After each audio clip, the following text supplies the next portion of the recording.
From years of anxiety to warrior and mentor, Bradley Robinson created the Anxiety Project to help you end your anxiety naturally. Let's mold the new you and let's end anxiety together. Hello, everyone. Welcome back to the Anxiety Project podcast. Welcome to the community, friends. Today, we're talking about anxiety. We're talking about the definition of anxiety and all of the subcategories of an anxiety disorder. So, if you or someone you know is suffering deeply from anxiety, this is the podcast to show them why. Because someone with anxiety, they think that they're going crazy. They think that they're this unique individual who has this unique problem that no one else has in the world. And they're going to lose their minds and wind up in an insane asylum and die as a consequence of all of these strange bodily sensations that they're experiencing. But I'm here to say, no, and anxiety is very, very common. And I'm going to lay out all the details and the definitions of anxiety and then go into depersonalization and social anxiety and all of these different categories.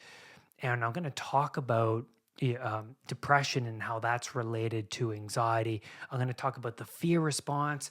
I'm going to talk about the panic response, both the same thing, what the difference is between fear and panic, if there is a difference. And I'm going to dive into all of that today. So this is a very important episode because it's going to shine a light on all the chaos that you're experiencing, the uncertainty, right? Because anxiety is the uncertainty of the future. But before we dive into that, quick life update. I had a baby. Born June 3rd. He is doing well. His name's James.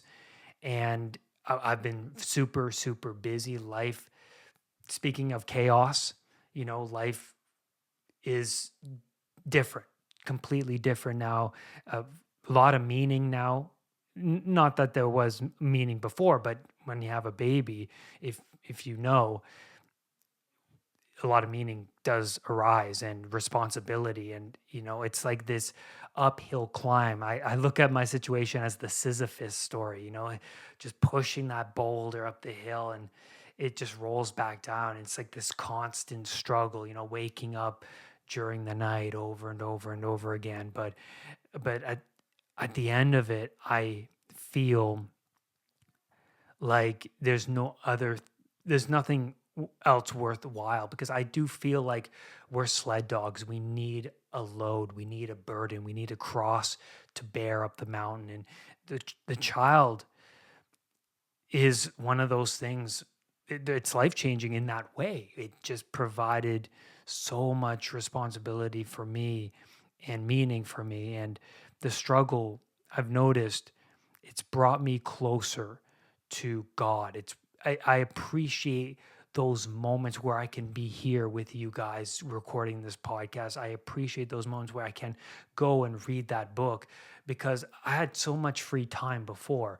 Now that it's so condensed, those periods where I can go out for that walk or sit down with that coffee, I feel way more present and grateful for these moments. So I am I'm doing well. I'm doing well, and I'm not I'm not falling into the grip of caffeine with those sleepless nights. I'm doing what I can to find those periods where I can sit and meditate and read, like I just said, and do those things that I really appreciate, getting that exercise in, and writing these notes for these podcasts and being here with you guys in this community and continuing to grow and learn. So it's been a crazy week, a couple weeks actually. He was born on June 3rd, and Maggie's doing really well. She's recovering quite nicely, and she's a tough cookie, and she pretty much jumped into the motherly role with so much ease, and she makes it look easy, even though I know it's definitely not. But that's a little update for you guys, and I'm just overwhelmed and very, very grateful.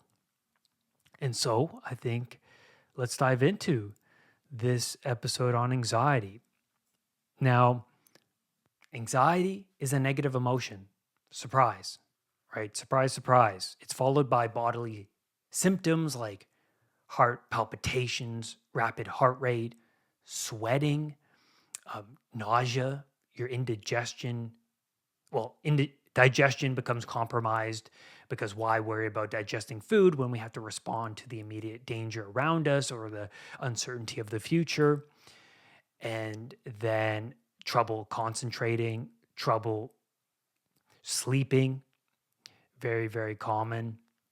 Problem solving skills become compromised, and you're startled easily throughout the day. Someone comes around the corner, taps you on the shoulder, and you're jumping, right? You're easily startled. And you're constantly ruminating, you're constantly fixated on a particular problem. Some of the habits associated with that are reassurance seeking, talking about the problems with your immediate friends and family that you trust, and then avoidance, very, very common, avoiding places, situations that you feel out of control, that you might feel trapped. And you're always Googling symptoms, sensations. You have your doctor on speed dial. You're you notice that the uncertainty of whatever is plaguing you in the mind is at the forefront when you wake up in the morning, and you continuously think about that and catastrophize over the worst case scenarios. And then what's interesting about depression is that it's related to anxiety. They both share anhedonia, which is the lack of pleasure in life, the lack of pleasure, feeling like you're not getting these positive emotions during the day. You don't feel like you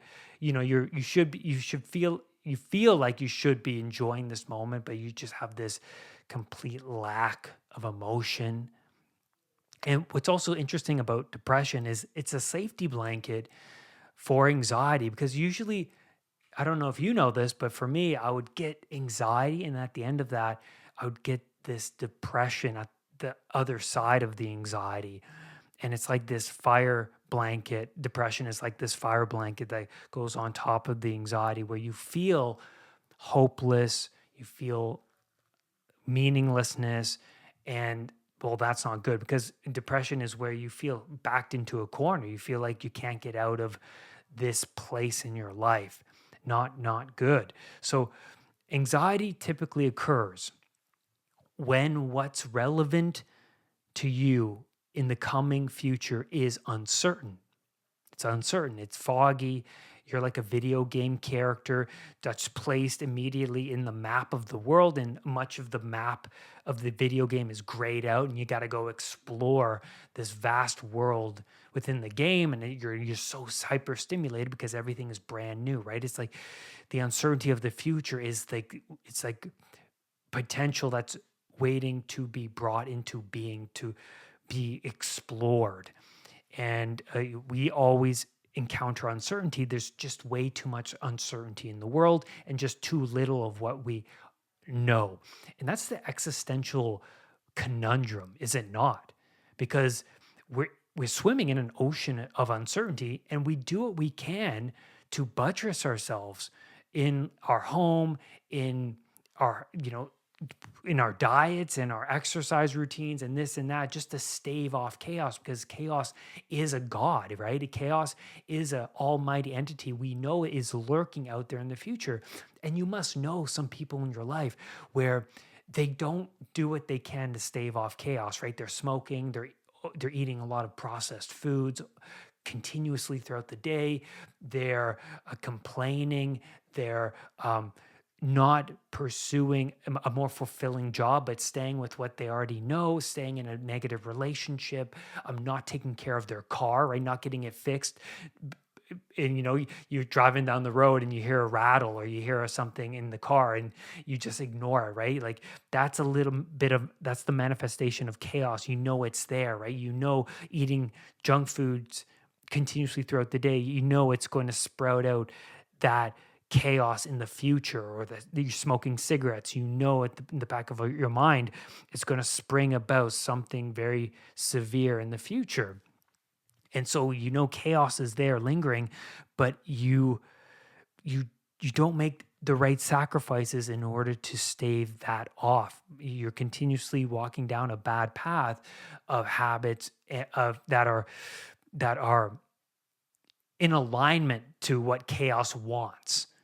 Chaos wants you to be this unconscious, over-consuming being, because it's going to, well, the more vulnerable you are, chaos is going to take a bite out of you. And that's what chaos inevitably is going to do. It's going to take a bite out of you. And so anxiety is a sign. Anxiety is a sign that things need to change. And for me, I was doing all of these things. All of these habits I was describing, that was my life in my 20s to the T. Everything was so chaotic. And the more chaotic it is, well, the more you're going to suffer. You're going to suffer from anxiety. You're going to suffer from depression. A lot of my clients that come to me and tell me all of their habits and routines, they're waking up at 10 o'clock, they're watching pornography, they're drinking alcohol, they're going out, they're staying out late, they're smoking, they're eating junk foods. They know they should be going to the gym, or they know that they should be applying to this college or job or this or that, but they don't. And they know that they're not manifesting their potential. They know that they're engaging in things day to day that is just progressing their demise rapidly. It really is at a rapid rate. And I noticed my anxiety in my 20s, it would greatly snowball and quickly into an anxiety disorder. That's for sure. So anxiety leads to what if thinking, it leads to catastrophizing. So a date is coming, you have a date, and the uncertainty of the date is good because it can go wrong. Maybe you should prepare appropriately. Maybe go to the gym in the morning and then meditate on it and visualize how you want the date to go is going to help you. Really, maybe. Or you have a test coming up, or doctor's appointment, you have a job interview. These things all make us anxious because they're relevant, they're of significance, they're portals, right? These are portals in our lives. You get the letter in the mail to a university you applied for, and you're shaking. Why are you shaking? Because the letter is a portal. It's a portal. It's not just a piece of paper. It's a portal to the path you could walk down. And so let's talk about fear, because fear is the body's immediate reaction to danger. Its reflexes, as you know, is the fight, flee, or freeze response. And J.K. Rowling beautifully depicts a fear in the Harry Potter series. The Dementor is a great representation of fear, because what's a Dementor, right? Like Harry, Ron, Hermione's on the train. And what happens first? It gets quiet. The lights go out. It gets dark, right? So what does getting dark mean? Well, not being conscious, right? Nighttime is, because we're day animals. Nighttime is unconsciousness, right? So think about that. Think about the lights going out. It's dark. Nothing's illuminated. Everything is foggy. You can't see accordingly. And then what happens? It gets cold. Things start to freeze. The windows start to freeze. What does that mean? It's the freeze response. It's the freeze. You're frozen. You're like a rabbit. There's a predator in front of you. You freeze. And then what happens? It's a hooded entity that comes, if it glides in, right? It's subtle. It's like the snake, right? How the snake is described in the Garden of Eden as like this subtle creature. And the Dementors are like this gliding, quiet, subtle creature that comes in. and it freezes you, obviously, like I said, and then it starts to feed off of your memories, and it starts to feed you very disturbing memories. And Ron described it perfectly. He said, it's like I felt like I'd never be happy again or cheerful again. That's the dementor. That's fear, right? In that moment, it's everything terrible in your mind, the catastrophic thoughts. You're frozen, you're paralyzed.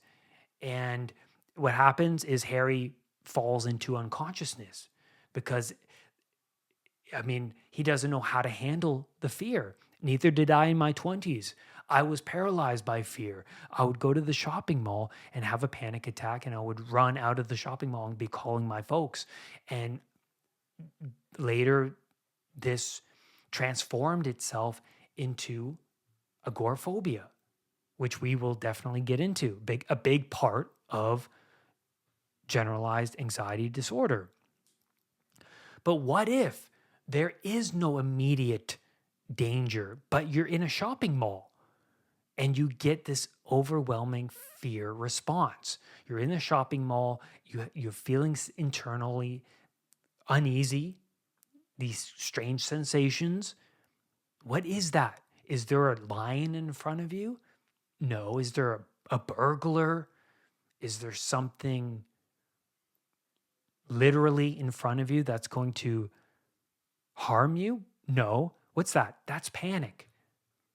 That's panic. And now, what's so interesting about panic, and I just learned this recently, and I can't even believe I just learned this. This is so interesting.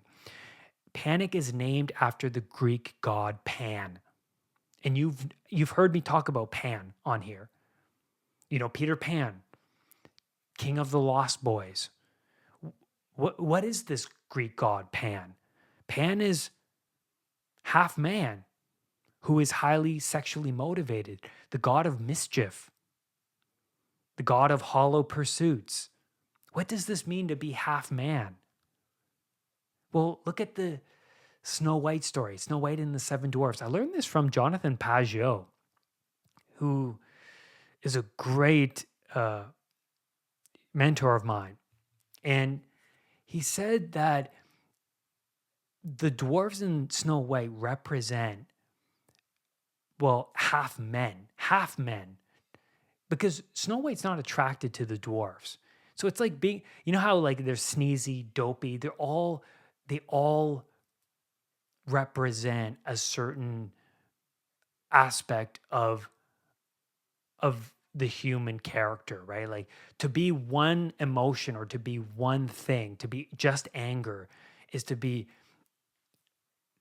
the opposite of wholeness.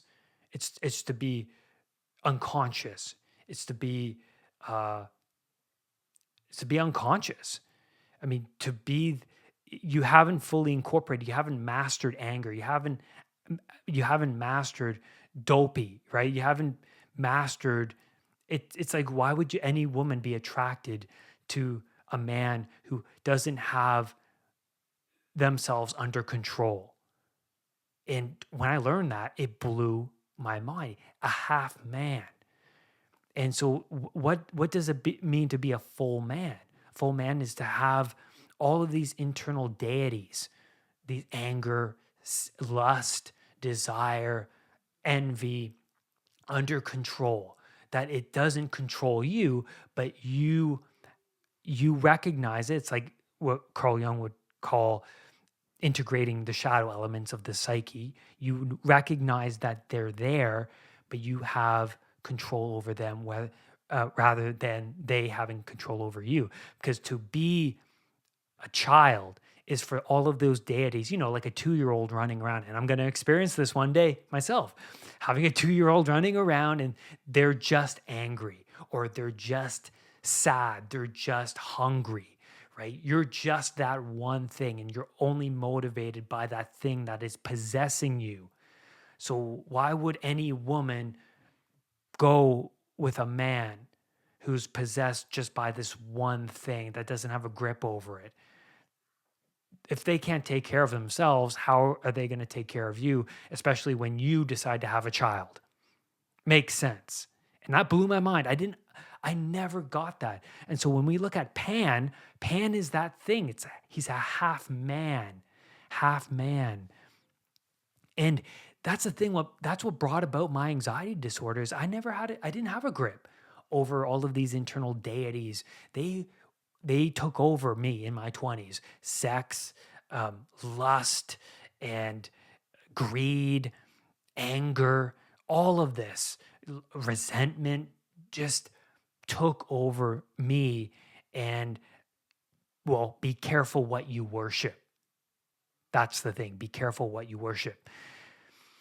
Pan is best viewed as a figment of one's imagination. Because think about it like this. Pan is to to embody Pan is to be unconscious, not wanting to grow up, not wanting to come into consciousness and to admit one's own insecurities and faults, to grow out of these childlike ways. And we see that in the Peter Pan story. Peter Pan worships Tinkerbell, who's not real. Right?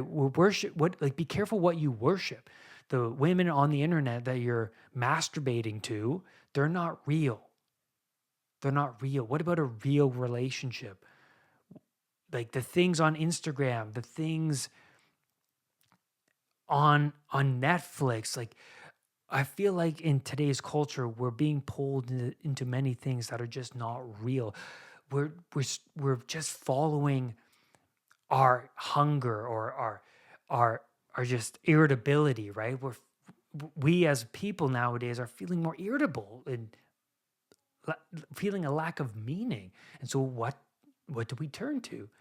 We turn to alcohol, we turn to marijuana, we turn to sex, pornography, the list goes on. Shopping, and we turn to these things is to fill a void. It's to make us feel good. And it keeps us in a state of unconsciousness. And so when I think about Pan and Pan being like the worship of something that's, I don't want to say it's not real because hunger is real. You know, you feel it. But I want to say that it has control over you. Like you become a slave to it rather than you letting go and you being a master over these internal deities. Like catastrophic thoughts, for example, we can really get going with our thoughts and that can produce a lot of anxiety. But a lot of the worry that we imagine doesn't come to fruition, right? It doesn't actually come about.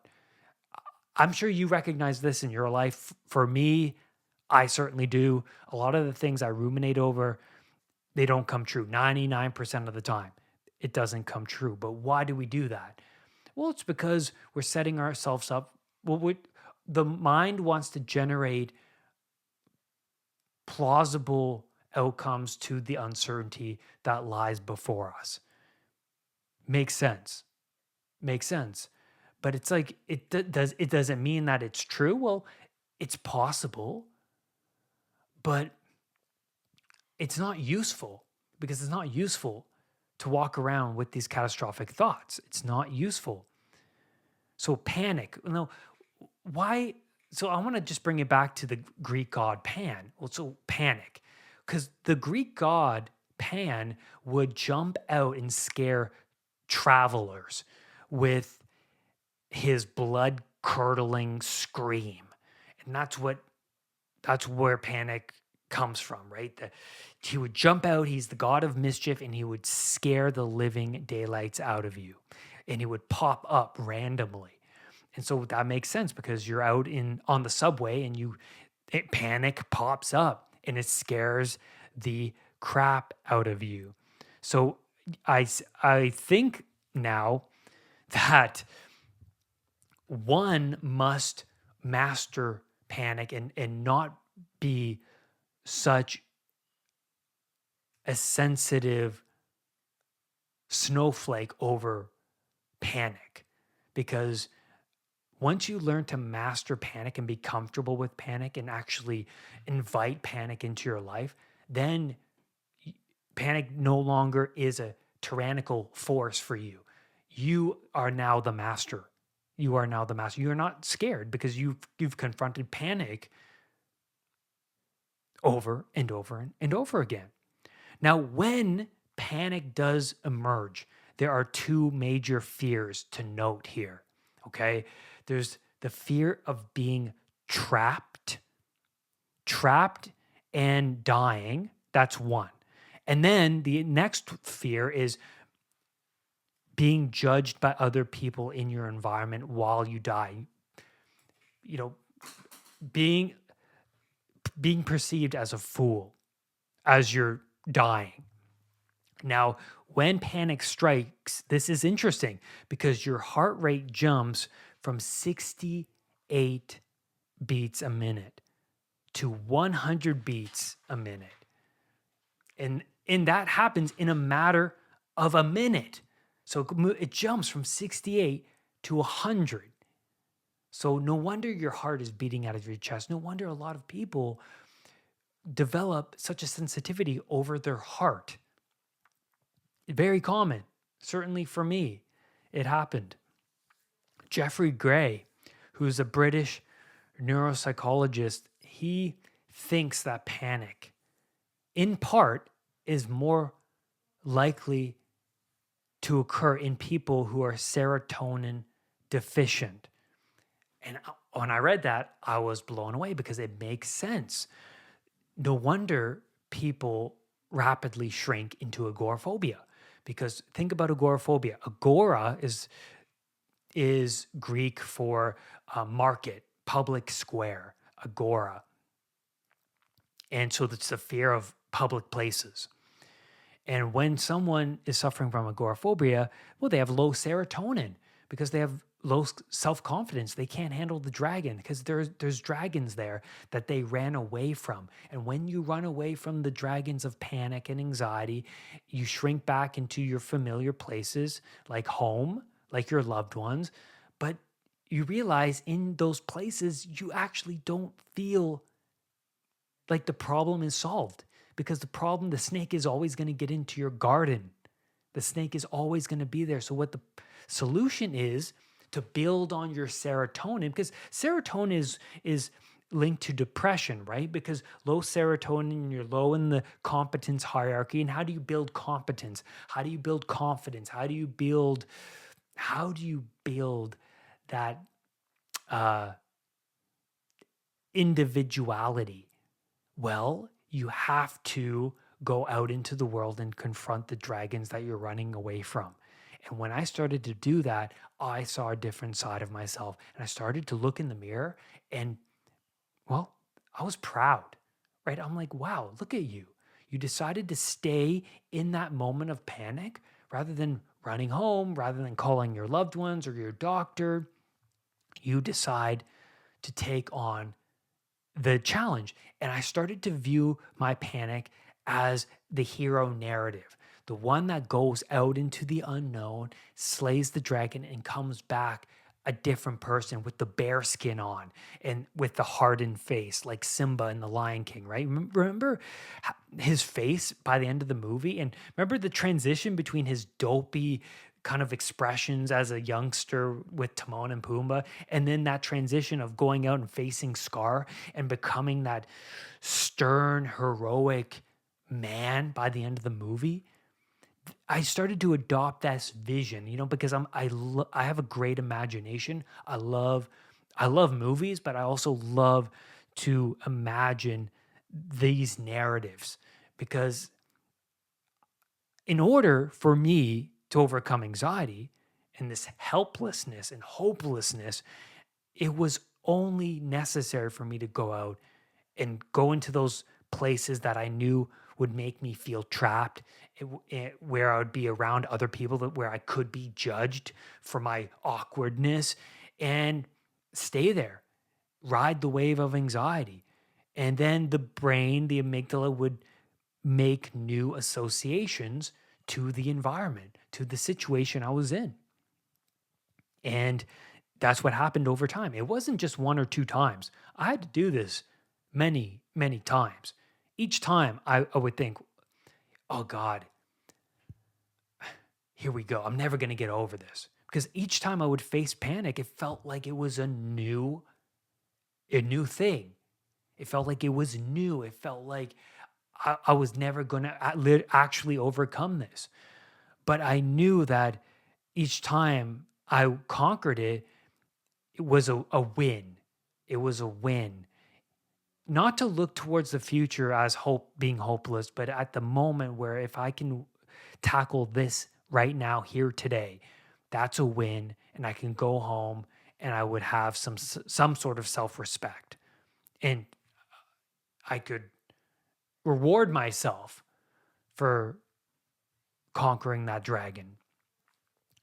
Now, David Barlow, who was one of the co-authors of the Abnormal Psychology textbook, he described a theory of the development of anxiety called the triple vulnerability. Now, so this is how one develops an anxiety disorder. So one, generalized biological vulnerability. So what he means by that is perhaps you are neurotic in temperament, right? In personality, or you have an autoimmune condition. And so that's what he means by generalized biological vulnerability. And so, just because you're neurotic by nature or you're high in orderliness, that can shift.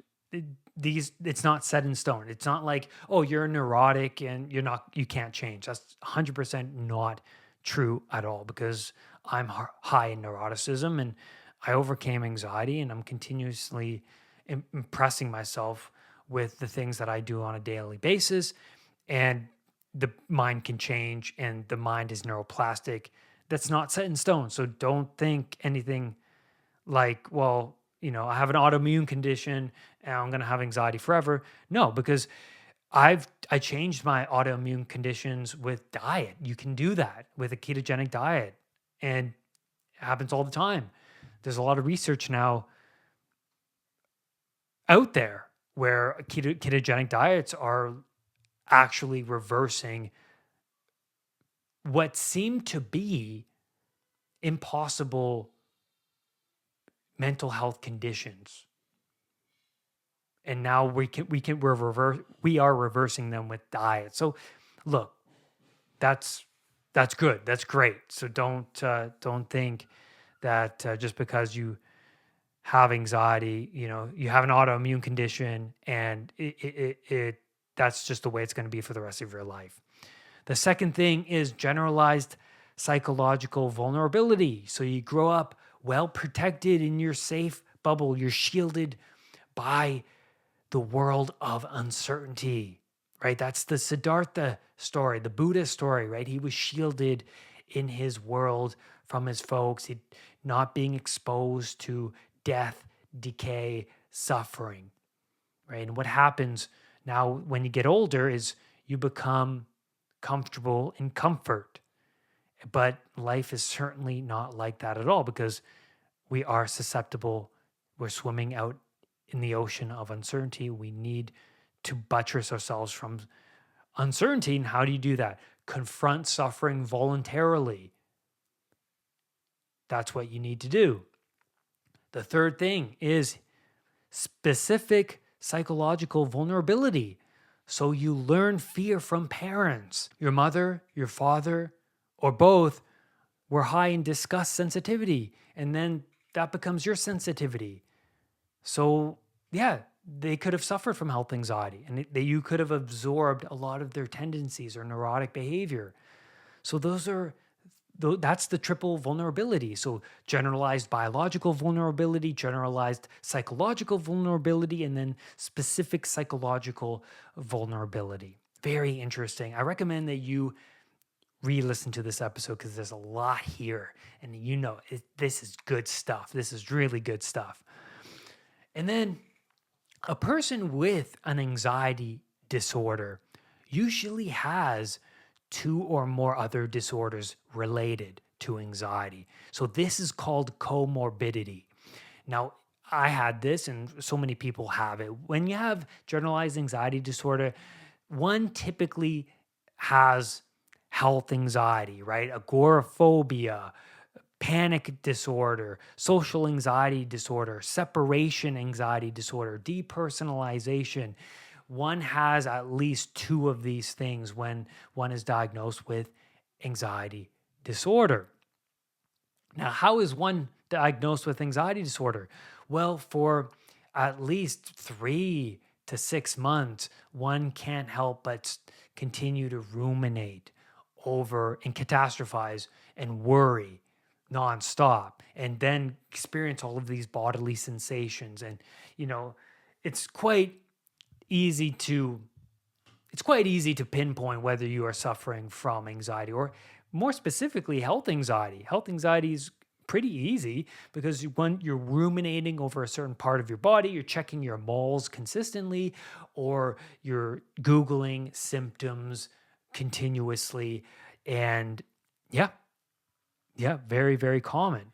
So we talked about agoraphobia, we talked about panic, depersonalization, another common thing where you feel detached, you feel like you have no control over your body. Now, I suffered from depersonalization. I remember walking and then the world tilting from under my feet, like I had no control over my bodily movements. I had no control over my speech. I felt like I was a robot. And I view depersonalization now as this split between this old self and this new self that's trying to come into being, right? Because anxiety and going through this, it's a sign that you need to change, that there is this death and rebirth happening, okay? And so you have to just say, hey, this is now a new thing in my life, because I never set out in my life to be an anxiety coach, to have this podcast. But I found this because originally I had to make that decision to really shift my life, because everything that I was doing, it was not working for me. The habits, the things that I was saying, just my overall lifestyle, the people I was hanging out with, the job that I had, it just wasn't working for me. Everything was just, I was a slave to chaos. Chaos was just there, right? Just there. I wasn't making the right sacrifices. That's what Abel does in the Cain and Abel story. He's making the right sacrifices. Why? So that God favors him. What does that mean? Well, of course you want God to favor you. Do you want chaos to favor you? Because that's hell, right? You make the right sacrifices. You give up your Xbox now, and then for the hopes that the future will be better. You give up your Xbox now to meditate, to read, to learn, to grow. And that's what sacrifice really is. It's for the spirit of who you could be, your potential. It's there. It's a spirit. It's there. It's there. So that's what sacrifice is. And we have to do what we can to buttress ourselves against the ocean of uncertainty that's continuously hitting the dikes of us, right? It's hitting us.